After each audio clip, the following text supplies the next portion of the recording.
Chapter 216. Surprised, my grandfather opened my eyes wide and stared at me for a long time. How did you know? Fortunately, it seemed that he had no intention of hiding it until the end.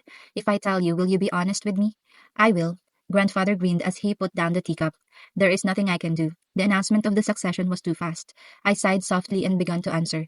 It's natural to help my grandfather as a deputy head and gradually learn things. It's a procedure that usually takes several years, but my grandfather did it in just over a month.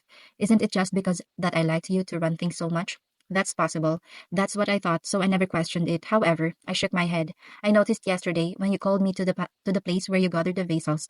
What happened yesterday wasn't just to inform the vassals of my grandfather's decision to take me as his successor. Am I right? At my words, a light smile passed over my grandfather's face. Then what do you think it was? It's an interview for a successor. In a short period, the lords had prepared to ask questions about me that would convince them to approve of me.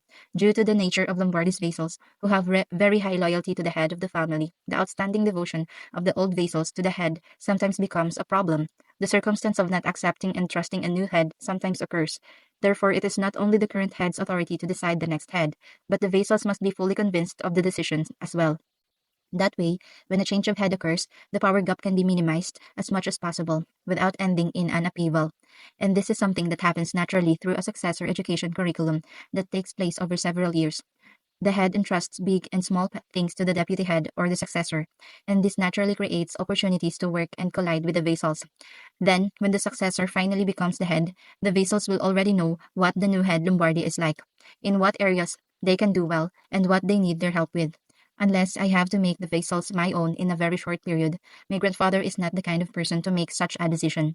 I could have even made a slip of the tongue in front of the Lord vassals, or instead of capturing them, they could have been discouraged. But my grandfather wanted me to be recognized quickly by the lords, even at the risk of that. Am I right? I really can't fool you. My grandfather laughed. It was a very tired laugh. How much is it that bad? With a lump forming on my throat, my voice coming out sounded terrible. Ha, Tia worries a lot. My grandfather laughed lightly, but I couldn't laugh. I thought I had changed the future enough by going back to the past, but there may be exceptions this time. There may exist a law of regression that I don't know. For example, a person's lifespan is fixed and cannot be changed. Hystera's medicine is working well. Don't worry too much, my grandfather said, stroking my head. I was just being impatient because if I had to overdo it or put my mind to it, my body wouldn't listen like last time. I stared into my grandfather's eyes. It was because I was afraid that it wouldn't come true. Oh, no need to worry. Grandfather smiled a little awkwardly at my constant concern. He kept stroking my head.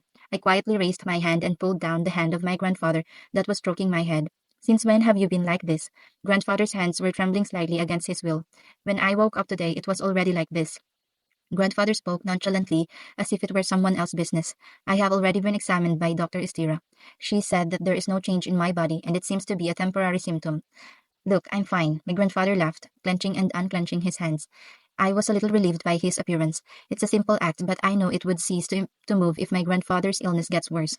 I'm like this because I am relaxed. It's all because I feel at ease. Grandfather, I've been running Lombardy on my own for decades, and now that I think I have a reliable granddaughter that will take over, my body seems to become a bit lazy. What do you mean by lazy? The grandfather I know is the farthest person that you can call lazy. Time is catching up with me lately. Then, shall I put off being a successor? Hey now, my joke left a little bit of loneliness on my grandfather's face. He then looked out of the window and said, I have no regrets about the years I lived for Lombardy. But looking back, I have lived my life only for Lombardy. My grandfather's face, bright in the sunlight, looked serious today. I thought I was doing my best, but I guess I still have regrets. I followed my grandfather's gaze and looked outside. Let go of me. I'm going to meet my father. Let go. Vij was screaming as he was being dragged by the guards. I said it in passing, but it would be great if I could go back to the past and live again. Mumbling in a low voice, my grandfather turned his head and looked at me. I'm sorry, T.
Chapter 217. A little earlier on the same day, Empress Ravini was in front of the Emperor's bedroom. The bedroom door was tightly closed, but Ravini's face was bright. Soon after, the black-haired maid came out and bowed her head politely before her. Come in, Empress. His Majesty is waiting. The red corners of Ravini's mouth went up quietly. Not long ago, she was stopped at the door, but she was given permission to come inside today. Yes, thank you. The lady in waiting, thanked by the Empress, bowed her head further without making eye contact. The sight made Empress Rabini feel even better. Your Majesty, entering the bedroom, the Empress called Jovains in a friendly voice. You're here. Looking as if he had just woken up, Jovains was still in his pajamas and being attended by the maids answered silently. As a result, for having been drinking alcohol for a while, the black shade under his eyes were clearly visible, and so was his shabby face. I was worried to hear that you were not feeling well before. I'm glad you're feeling better now. The phrase not feeling well that Jovains always used is only an excuse because he didn't want to see the Empress face. But she didn't know it. The Empress had been talking to Jovains in a friendly tone, looking genuinely worried. Why are you here, Empress? Jovains asked in an irritating voice fed up with Rabini. If you want to ask regarding Astana's case, I came here because of the second Prince Perez. Jovains, who glanced at Rabini, for a moment leaned over to the wash water that his maid had brought. As Rabini watched his reaction, she was convinced. The Emperor already knew the affairs of Perez and Florentia Lombardi, but it seemed like he was going to pretend not to know, so she had to play along. Have you not heard it yet? It is said that this morning the head of Lombardy appointed Florentia, who was currently engaged to the second prince, as the next official head, Your Majesty. That's what happened. Jovane spoke slowly and splashed water on his face. Rabini guessed it right. As soon as the Emperor opened his eyes, he heard Lulak's decision. At first it was absurd. He was also angry because he was deceived. But he pondered it, and it wasn't too bad for Jovane himself. The relationship between Lombardy and the imperial family was inseparable. That meant that the emperor should share the absolute power that only he deserves. Jovains hated it unbearably. However, until now, no emperor has escaped this shackle, even the terrifying previous emperor and Jovains himself. He tried to get out of Lombardy's hands, but he was only faced with greater retaliation. Are you all right, Your Majesty? Rabini approached Jovains with a worried voice to see how he reacted. The face behind the towel was smiling. Florentia Lombardi was a young woman with no political experience. She would be much easier to handle than Lulak Lombardi. It's okay, Jovains replied, but Empress Rabini shook her head. You don't look well, Your Majesty. Oh no. Now Jovains was barely holding back the laughter that was threatening to come out. This is a great opportunity to break Lombardi's spirit, but to do that, he still needed the Anjanas. If Anjanas disappears right now, he wouldn't know how much time it would take to create the centerpiece of the nobles that would weigh the Lombardis down. I was also enraged at the case of the second prince. Gavains looked at the Empress, who continued to say so through the mirror. He still had nightmares every night because of Astana's image, who was still coming at him with a dagger. But if Lombardi pushed forward, he couldn't turn a blind eye to Astana, who did it. It just so happens that Astana was rumored to be out of his mind at that time and that he was framed by someone. That doesn't mean I can just let it go. It's treason. Someone had to pay for the crime. Ha, I feel uncomfortable these days, Your Majesty, Rabini said, sighing. Didn't the first prince get deeply injured? But the second prince didn't let me, his mother, to see even Astana's hair. Reading Jovin's heart, the Empress cried and brought up Astana's side of the story. The poor first prince must have been framed, Your Majesty. It's just a suspicion, but what if it's true, Your Majesty? Empress Robini took out her handkerchief and dumped her tears away. How many days has it been already since the first prince was locked up? He even lost his right hand. The Empress' voice was desperate, as if she was genuinely concerned for Astana. Of course, it is true that he committed an unforgivable sin against Your Majesty, but didn't he greatly pay for such offense already? Empress, said Javanes, finally looking back at Robini. Isn't the real culprit out there? However, it wasn't the words of the Empress said that swayed him. Rather, there was something about the subtle tone that made the listener hear her out. As a father, I also feel sorry for Astana's suffering, but it doesn't change the fact that he have the to find the culprit. The culprit. The Empress looked deep into Jovine's eyes and asked, confirming, if we find out who the real culprit is, will Astana be released from custody? There's no reason why he couldn't be released. Is that so? Empress Rubini nodded her head. Then she took a few steps backward. I will wait for your Majesty's preparations to be completed. Would you like to have breakfast with me? We haven't shared breakfast in a long while. I'll do that. As soon as Jovains gave his confirmation, the Empress left the bedroom in a hurry, fearing that he would take back his words. He wondered where she was going, but the Emperor did not ask. He laughed inwardly. The first Emperor to tame Lombardy. It was a very pleasing achievement. Asterisk, asterisk, asterisk. Balzac Lombardy's case. Paris looked at me as he muttered low. Why don't we move to a different location and have a proper conversation, Deputy Head Lombardy? Let's do that. I nodded at Paris' suggestion. This way, please, Paris said as he led me into the Knight's building. We arrived in a small office that Paris seemed to be temporarily using. Here we are. I went inside first. Then I heard Perez talking behind me. Don't even think about coming in. But Your Highness, get far away from the door. Still, it's an order.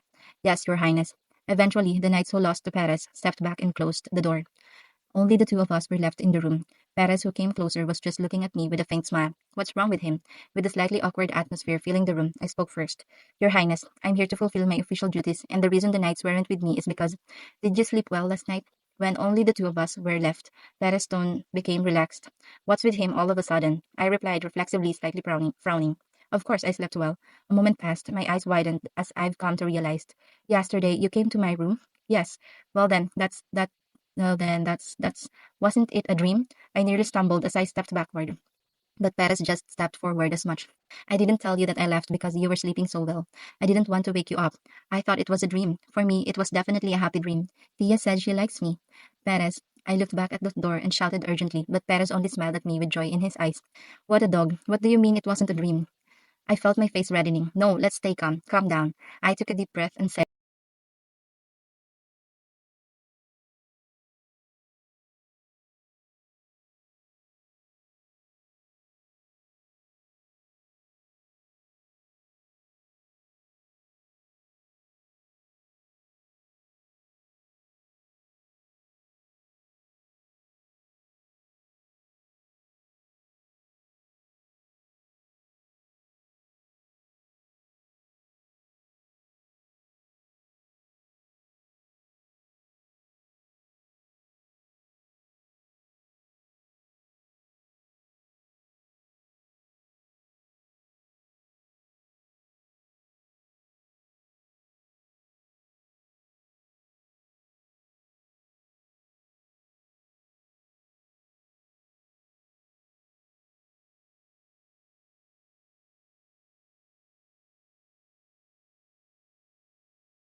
Chapter 218. What are you doing? I said, removing Perez's hand from fiddling with my necklace.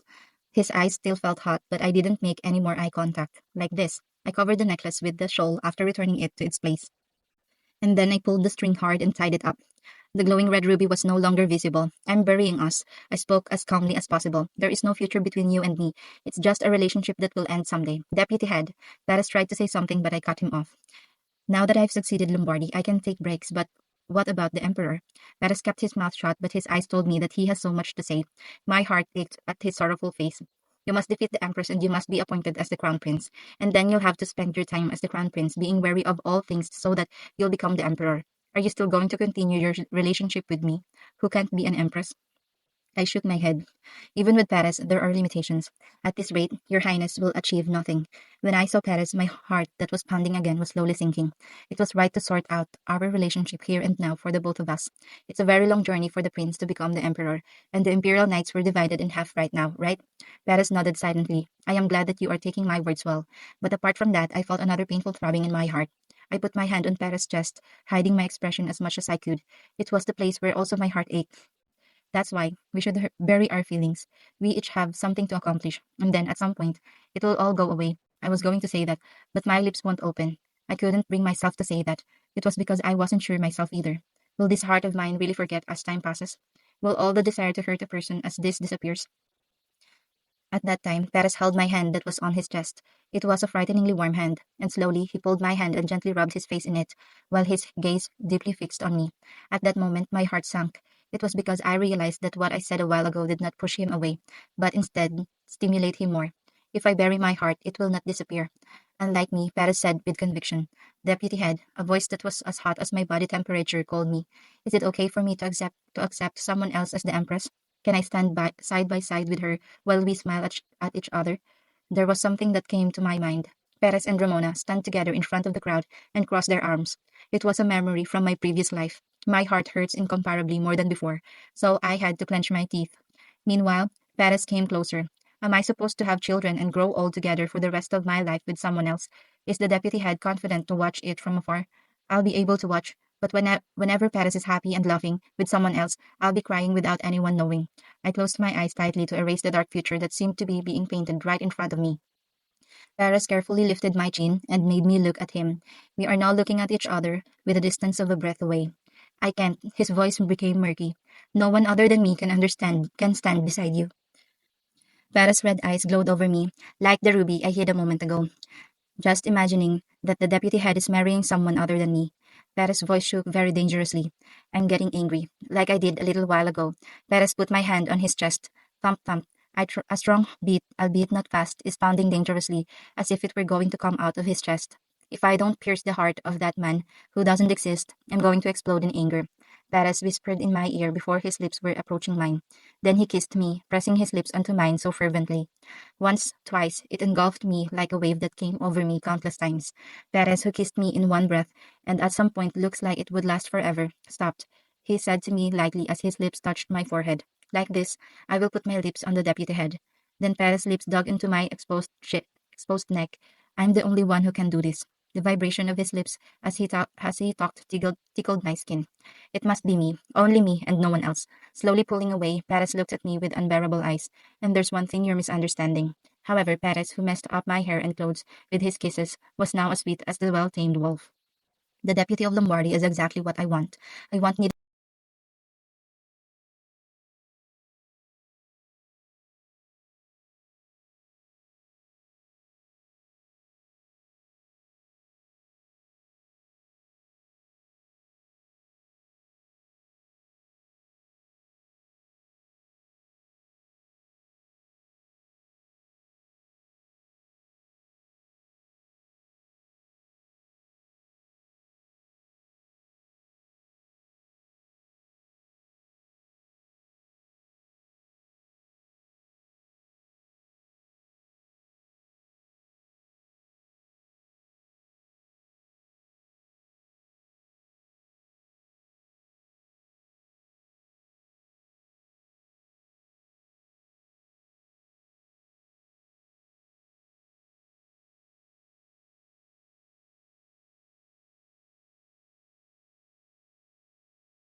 Chapter 219. Belsac struggled desperately. He was somehow trying to get on his back and drop the person off him. Sheesh, you're really. Olka Baraport swears in a hushed tone and corrects his disheveled posture. A stronger force than ever before strangled him again. Belsac reached back and tried to grab Olka Baraport, but the power of the night was unbeatable. It was all the more difficult that he was strangled in the back. Ha, oh. Belsac's mouth opened wide, and the sound of harsh breathing came out. His head was about to burst. I don't want to die like this. Belsac somehow tried to tear the rope wrapped around his neck. There was a red blood flowing out of his wounds, but he was undeterred. Red blood spattered on Belsac's white clothes. I don't want to die. Someone, help, help me. Belsac wanted to shout, gasp, gasp, but he couldn't even scream with his current situation. It's your decision. Don't regret it. The words that Florentia said rang in his head. Just hurry up and die. He heard Olka Baraport muttering impatiently. He's getting exhausted. Desperate, Belsac once again tried to move his body, but it was already too late. Contrary to his will, Belsac's movement gradually subsided. His limbs, which he wanted to swing with all his might, were only convulsing. He couldn't see anymore. He couldn't even feel the awful feeling of the rope digging through his neck. He was dying. Belsac peed at that terrible thought. Please, someone save me. He screamed silently. It was then a loud noise was heard, which was the only sense that seemed to be working. And cough, cough, cough. The pressure that was strangling him disappeared in an instant. Belsac instinctively swiveled his body to the side and breathed in the air in a hurry. Cough, whoa-ha. In tear-jerking pain, Balzac trembled with relief that he had lived. Huh. His eyes closed, savoring the precious feeling of being able to breathe again, while spewing forth sounds that weren't human-like. Soon, a sharp, eye-opening pain hit his face. Wham, how long are you going to lay down? Get up and move. Oh, who? Balzac raised his eyes and looked up at the man who slapped him on the cheek. However, all he could recognize was a pair of red eyes. Should we just say that he died? The man in front of him murmured in a low voice, and someone next to him stopped him. Hey, Your Highness, don't do that. They will be waiting for him. Belsa quickly rubbed his eyes, only then did his hazy vision become clear. Ah, the door was torn open, and Olka Baraport fell on the floor unconscious. Three people, including Lignite Luman, who is known as the closest aide to the second prince, were seen searching the arms of Baraport. Hey, look at this. Hey, Lombardi, here's your suicide note. Ted laughed and took a piece of paper from Olka Baraport's arms and threw it on Belsac's lap. Repenting for the sins of attempting to kill the emperor, the first prince is just a victim of this incident. For the sins I have committed with my own life. A chill settled over Belsac's spine, and read the note. As he read the note, isn't this exactly your handwriting? Tilly asked as he laughed knowingly. Is there anyone around you who can copy your handwriting and write a suicide note? I think he's completely lost his mind. Lignite flicked his tongue at Belsac, who was blankly looking at the suicide note bearing his name. Get up. Then Perez approached and grabbed Belsac by the collar and lifted him. It was a swift move, as if holding a teacup, to lift a large adult man in with one hand. Belsac's body staggered by the rough handling, but no one was there to sympathize with him. Let's get going, Your Highness. Leave this guy to me. I'll be interrogating this one. Lignite Luman spoke with his feet on the chest of Olka Baraport, lying on the ground looking beat up. Follow me, Perez said as he took the lead first. Without asking where he was going, Balzac drooped his shoulders and followed suit. A carriage was seen waiting outside the knight's building, but Perez opened the door to the luggage compartment, not the main door. Get on, but this is a luggage compartment. But before Balzac could even finish talking, Perez grabbed Balzac by the collar once again and threw him into the luggage compartment. Thud. Oh, Balzac held his head in pain, but there was no change in Perez's expression. A baggage fits in the luggage compartment. After saying that, he just slammed the luggage compartment door closed. Asterisk, asterisk, asterisk. Early in the morning, in a small mansion at the end of the Lombardy estate. Oh, Belsac. Mother. When the carriage with Perez arrived, Belsac and Cyril's unmoving reunion took place. By the way, why is he getting out of the luggage compartment? Perez shrugged his shoulders at Cyril's question. Question mark. Well, I'm sure Belsac didn't go in on his own, but it didn't matter to me where Belsac got on, so I turned to Cyril and Belsac again. Oh my god, you're injured. Cyril was horrified to see the dark red marks on Belsac's neck. Oh, Sir Olka Baraport broke in and strangled him. He didn't need to explain more. Realizing what had happened, Cyril silently looked at the terrible marks on her son's neck and turned to me. You must have known what the Empress was like, so you're not surprised, aren't you? Cyril shook her head with a troubled look at my words. I knew what my cousin was capable of, but I was afraid. I was so afraid. Cyril spoke to herself in a voice full of regret. She looked very exhausted. Cyril approached me a few steps and said, Thank you. No, thank you, Deputy Head. There's nothing to be thankful for, I said, glancing at the old mansion where they would live in the future. Since it was in my best interest to let Balzac live rather than to die at the hands of the Empress, that's why I helped. Cyril looked at me with mixed emotions. Then she took a letter out of her arms and held it out to me. It was a purple letter. This is. I took it and handed it over to Perez right away. It will be a weapon that Perez can use if it's in his hands more than mine. Belsac. Instead, I called Belsac, standing behind Cyril, with his shoulders shrinking. From now on, you and your mother will live here as if you are dead. Here? Belsac looked around the mansion with bleak eyes. It was a building with traces of the years left intact in scarlet bricks. He can't get his act together until the end. Why don't you think it's not enough? It's not like that. I walked in front of Belsac. Don't get me wrong. You and I use the same surname, but you with lowly blood will never be part of the family. In my previous life, the words that Belsac said as he slapped me in the cheek rang in my ears. He also looked at me with a clear contemptuous gaze as if looking at a dirty thing. Thinking about what happened back then, I was furious. You can only live as our servant as you are now. But the current Belsac who is standing in front of me was far from spitting at my feet.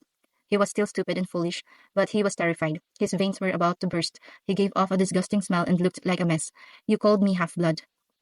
Belsac's complexion turned white at the words I muttered in a grave tone. Sorry, I'm sorry. I didn't know any better at that time. I'm sorry, Deputy Head. Belsac plunged to his knees. I looked down at Belsac and said, You'll lose everything with that half-blood word of yours, Belsac. Please forgive me. My anger slowly died down. It wasn't in vain. It's one of the fruits of my labor that I've built up since I returned. My foolish cousin was just obtuse, lazy, and infinitely evil to the weak. I slowly opened my mouth at Belsac. I'll send you money in your name to live and eat every month, but that's all you'll ever deserve with your patronizing breed. I said with a low voice, Live like a dead man. Don't let me hear your name again if you don't want to lose any more than this. I stared at Belsac for the last time and boarded the carriage that Perez had been riding on. Perez followed right behind me. A glimpse of Belsac, who was still kneeling on the ground, can be seen outside the carriage's window, but I did not look back. There was still silence in the carriage. If you interrogate the knight that tried to kill Belsac, you may find out something. When the Lombardi mansion began to appear, I asked Perez, But why aren't you looking good, Perez? Perez didn't speak as if he was agonizing over something at my question. I asked while looking at him. Is there something wrong? I felt anxious. I felt like there would be one more hidden move by the Empress. And when I got out of the carriage, I could see the figure of someone approaching me fast. Niece, Lady Tia. As soon as the carriage door opened, Laurel rushed in and shouted, Hua, the Imperial Knights raided the Pellet Corporation and Brothers' house. End of chapter 219. Okay. Chapter 220. Empress Robini was looking out of her window in a dark hallway where she deliberately turned off the lights. There was a brief commotion inside the knight's building in the distance, and soon she saw Perez coming out. Belsac was following closely behind him. After a while, a carriage carrying two people passed through the knight's alley. Watching the back of the carriage until it couldn't be seen anymore, the Empress began to take hurried steps toward the Imperial Palace. It was past midnight, but she didn't hesitate to make the move. It was because she knew from the henchmen she planted inside the Imperial Palace that Gervains hadn't gone to bed yet. Inform His Majesty that I am here to see him, Maid Ottawa. The maid came out as she heard there was a visitor and found that it was Empress Rabini. Her complexion instantly hardened. Yes, Empress. After a while, Maid Ottawa went inside again, and the door to the bedroom opened. The Empress has been looking for me a lot lately. Jovane, who changed into a white robe, smiled crookedly at Rabini. It's obvious to laugh at her actions, but Rabini was just standing still with a strange smile. Jovane looked at her demeanor with interest and asked, What are you doing here late at night, Empress? I have something to tell you, Your Majesty. Nodding his head, Jovane beckoned lightly, and all the attendants in the bedroom went outside. In a few days, the meeting will be held again. In the Emperor's bedroom, with the only two of them remaining, Rabini opened her mouth first. If it's that, then I know more or less what you're talking about, Jovane said, frowning slightly. The long-standing territorial conflict between the Anjanas and Brown has been on the agenda of the meeting, as the Emperor Jovanes had to decide who would qualify as the representative of the West. You're asking me to side with Anjanas at the meeting, aren't you? Having said that, Jovanes picked up a thin stack of papers that had been placed on the table. However, my aides found out that the overall lands that went to the Browns were a little bigger, but the difference was so small that it could be brushed off by the Emperor's words. That's right, Empress Rabini admitted. I have come to you to confirm that you choose the Anjanas. Confirm, Jovain smirked. Then he took out another piece of paper from under the pile and showed it to the Empress. This is the letter from the Lombardi family.